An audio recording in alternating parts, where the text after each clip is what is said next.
Amados irmãos e irmãs, neste domingo, primeiro dia da semana, dia que a comunidade cristã, de modo especial católica, celebra Jesus, a sua vitória sobre a morte, a inauguração de um novo tempo, de uma nova realidade, de uma nova maneira de viver para a vida da igreja, para a vida da comunidade dos discípulos. Hoje a liturgia nos fala, nos apresenta esta imagem de Jesus como o bom pastor.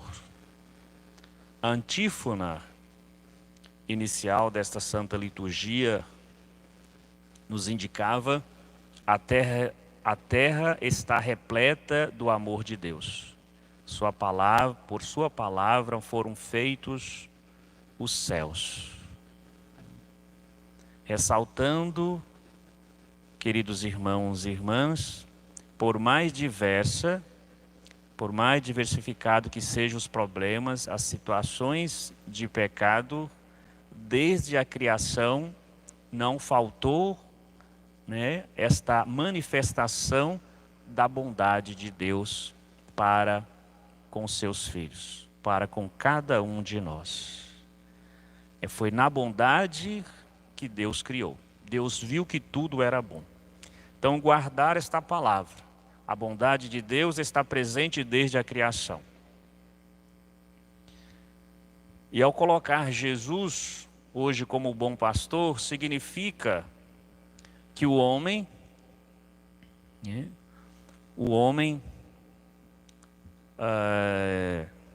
não soube usufruir dessa bondade de Deus. Afastou-se de Deus, não mais revelando ao outro, aos seus semelhantes e à própria criação, o amor com que Deus assim o constituiu. Então, o pano de fundo, que nos ajuda a compreender este evangelho de hoje é nos situar. Jesus nos diz: aqueles que vieram antes de mim, assaltantes, ladrões. Aqueles que vieram antes de mim não cumpriram, não escutaram a Deus. Não promoveram a vida, não promoveram a unidade, não promoveram o cuidado, não agiram como verdadeiros guias. Se essas pessoas não possibilitaram uma nova realidade para a vida da comunidade, para a vida dos seus semelhantes, Jesus se apresenta para nós hoje. No primeiro momento: eu sou a porta. Quem entrar por mim será salvo. Ele entrará, extrairá e encontrará pastagem.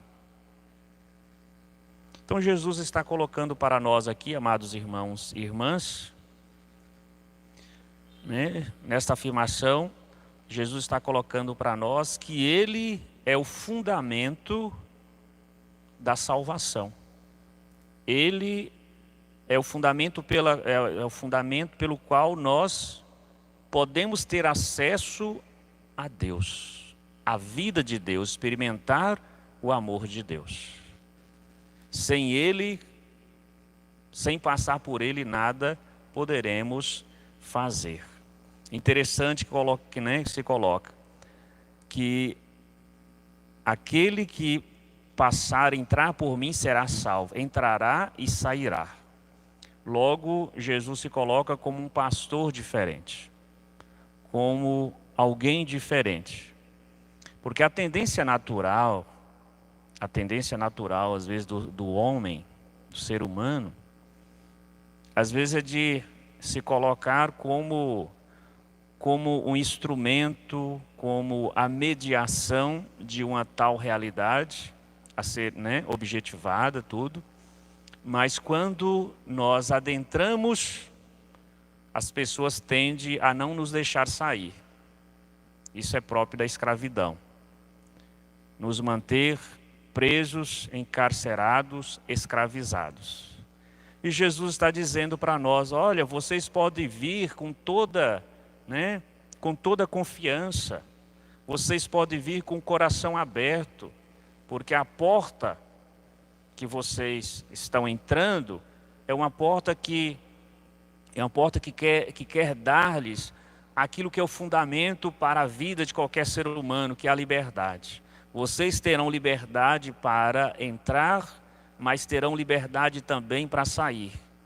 E o alimento que eu estou dando não é um alimento que escraviza, que mata, que oprime, que enfraquece, que diminui a sua vida, mas é uma pastagem verdejante.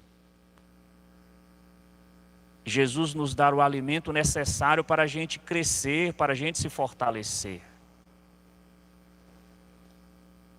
Então, estimados irmãos e irmãs, e este convite de Jesus passa também pela experiência que os primeiros discípulos estão fazendo.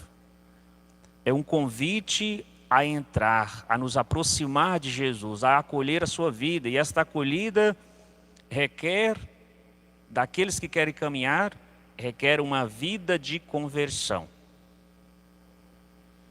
Muito bonita a primeira leitura, que Pedro está falando, vocês estão vendo, aqueles que vocês crucificaram, aquele que, olha, que foi morto por causa disso, Deus o constituiu Senhor para nós, Deus o ressuscitou. Então, a comunidade é uma comunidade que neste momento, ela está extremamente consciente do mal praticado, do desvio de conduta, dos desvios dos princípios, né, que deve reger as relações, né, o nosso comportamento. Então é uma comunidade que está com essa consciência do mal praticado contra o próprio Deus, contra o Senhor. E aí vem uma pergunta interessante diante da comunidade que Pedro está falando, diante do povo, e depois vem aquela pergunta, irmãos, o que devemos fazer? O que devemos fazer? E aqui está, né, nós podemos, no Antigo Testamento, o livro de Ezequiel, nos apresenta que o verdadeiro pastor, o bom pastor, era o próprio Deus. No Novo Testamento, este grande pastor, igual na liturgia de hoje, apresenta que esse bom pastor é Jesus. No contexto atual, nós podemos dizer, né, que o bom pastor é aqueles que o Senhor chamou. E aqui representado, né, nos discípulos, de modo especial em Pedro. Então, esta comunidade que revela esta consciência do mal, mas revela uma abertura para querer agora mudar, para querer abraçar uma nova vida, né? Deixar-se guiar, né, pelos enviados do Senhor, por aqueles que agora estão carregando esta missão de proclamar o querigma, proclamar a boa notícia, proclamar a boa nova, levando tantos irmãos que ainda não conheciam a conhecer a verdade, a conhecer a luz. Porque se nós formos olhar qual é o grande diferencial do bom pastor para o mau pastor, poderíamos ressaltar que é isso. Enquanto que o bom pastor quer mostrar a luz para os seus seguidores, para aqueles que Deus confiou, os maus pastores querem exatamente esconder a luz. Esconder a luz porque tem interesses não de libertar,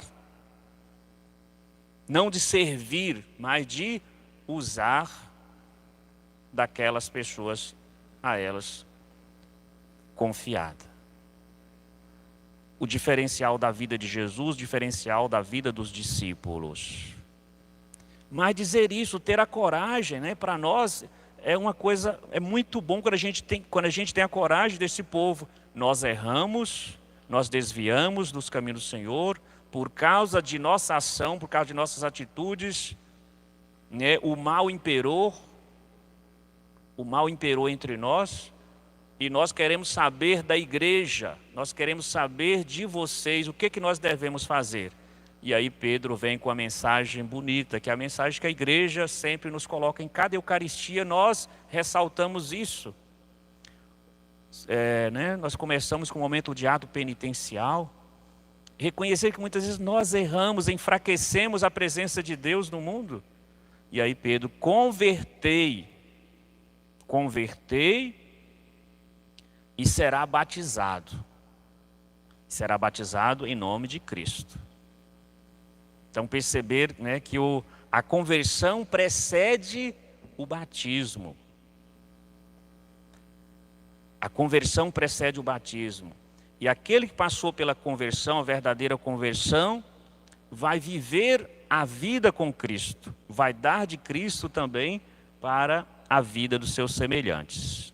Vai buscar fazer a vontade de Deus, ou colocar em prática a promessa que o próprio Deus fez à comunidade.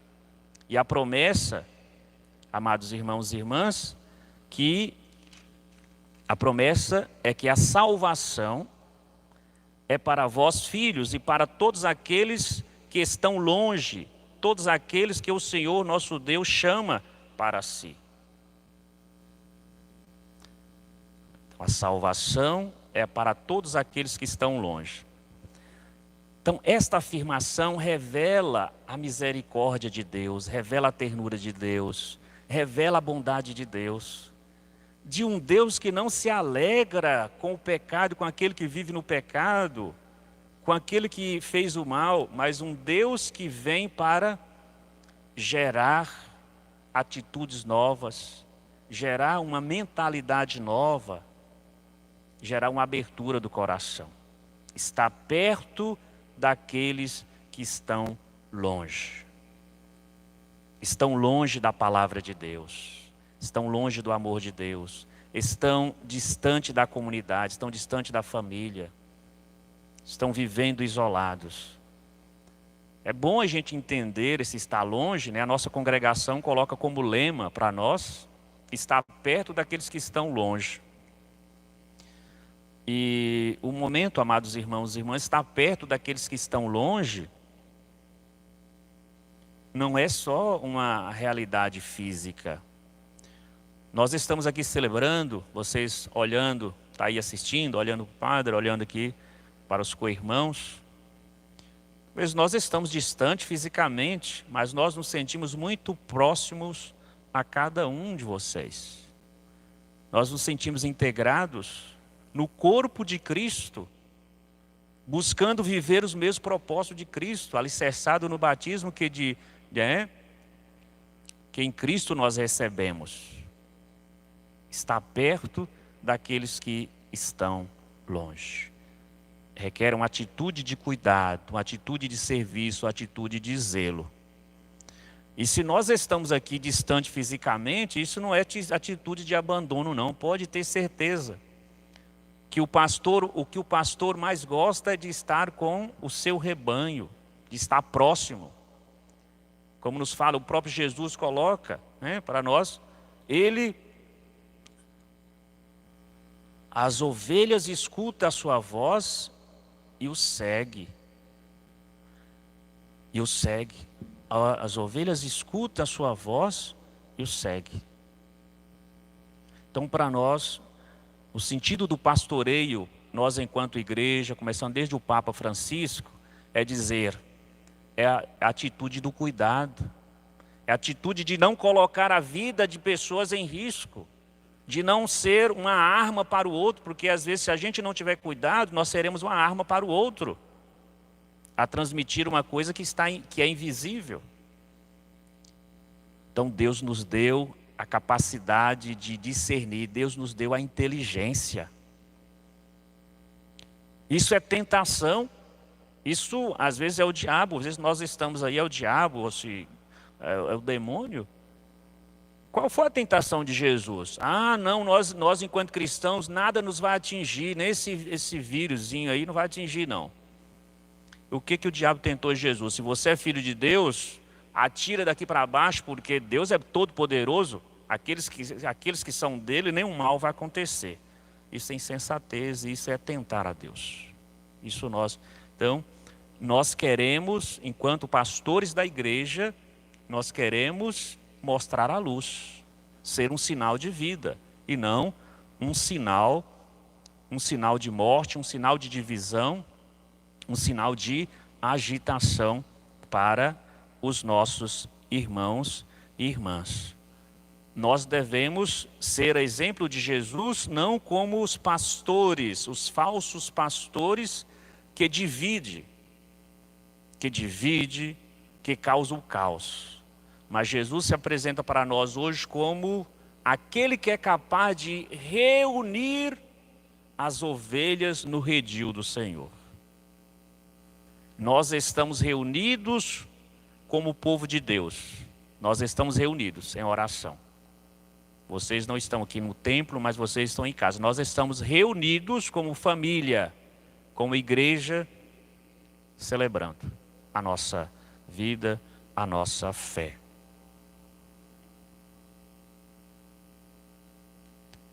Então, estimados irmãos e irmãs, então o pastor que é Jesus é um pastor providente.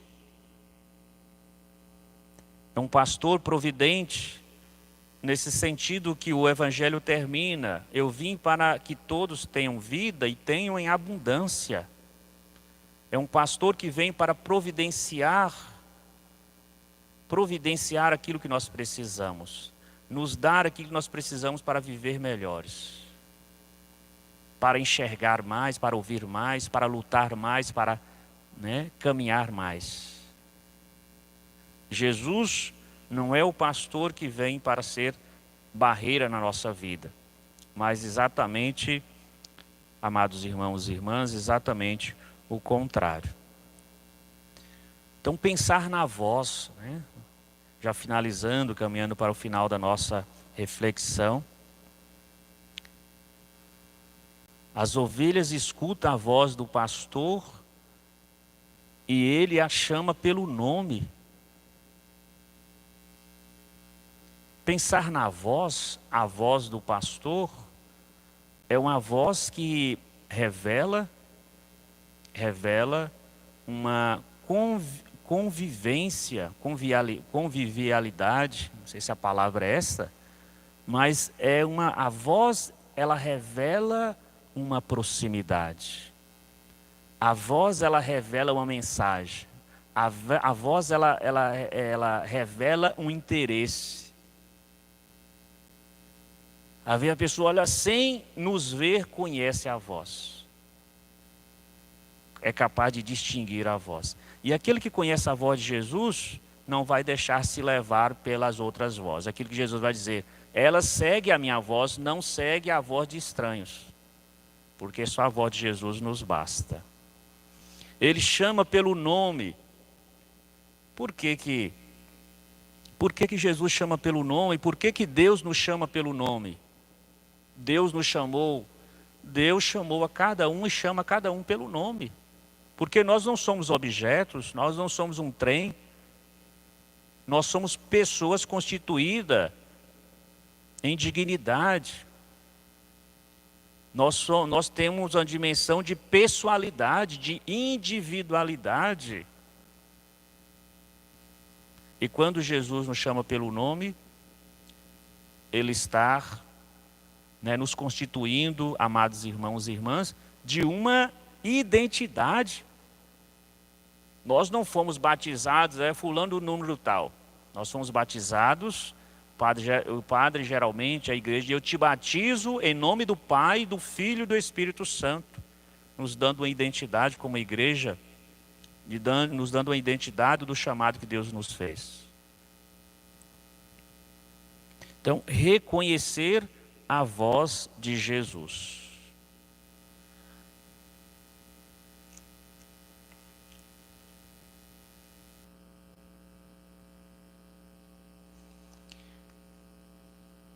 Então hoje nós precisamos, amados irmãos e irmãs, mais do que nunca, reconhecer a voz de Jesus naqueles que foram chamados por eles, nos líderes, nos pastores, nos padres, nos bispos, nas lideranças que nós temos à nossa volta. E perceber, né, que a missão que eu faço não é uma missão que eu mesmo me dei. Eu me dei essa missão. E por que que o pastor tem autoridade? Jesus tem autoridade para falar, para ser essa porta, porque é um mandato que ele recebeu de Deus.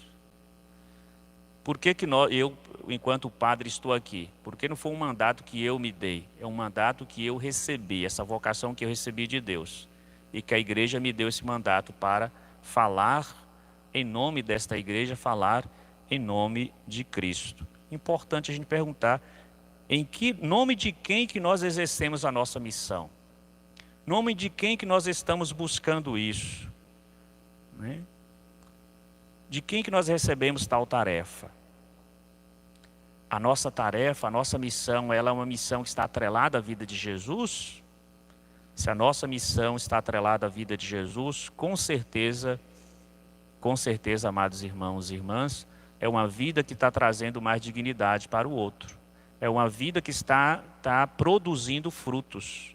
Está produzindo vida e vida em abundância, como o próprio Jesus hoje nos fala. Então peçamos a Deus, como nos fala o Papa Francisco, peçamos nesta celebração a Deus a graça de reconhecer a voz de Jesus em meio a tantas vozes. Peçamos a Deus esta graça e também a graça de segui-lo com fidelidade, com amor e atitude de serviço. Amém.